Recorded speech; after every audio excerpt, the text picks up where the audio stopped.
Hello everyone, আসসালামু আলাইকুম। সবাই কেমন আছেন?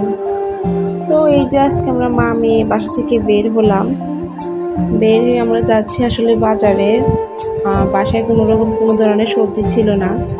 তো সবজি কেনা খুবই জরুরি ছিল, কারণ সবজি ছাড়া ভাত খাইতে একদম ভালো লাগে না। আর বাইরে প্রচুর বৃষ্টি হয়েছিল।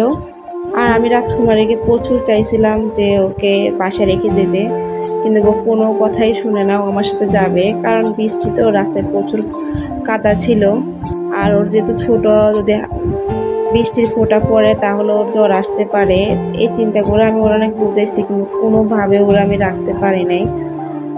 ও আমার সাথে যাবে যে যাবে। পরে আমার সাথে এই যে গেল, দুজন মামে মিলে হাঁটতেছি, আবার তো কথা বলতে আছে, ওর কথা শুনতেছি।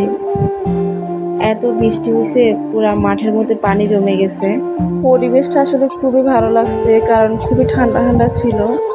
তো আমরা এই যে সবজি কেনার জন্য চলে আসলাম। তো আমরা এখান থেকে অনেক ধরনের সবজি ছিল। পরে আমরা এই যে কচু ছড়াটা নিয়ে নিলাম, ধনিয়া পাতা নিলাম।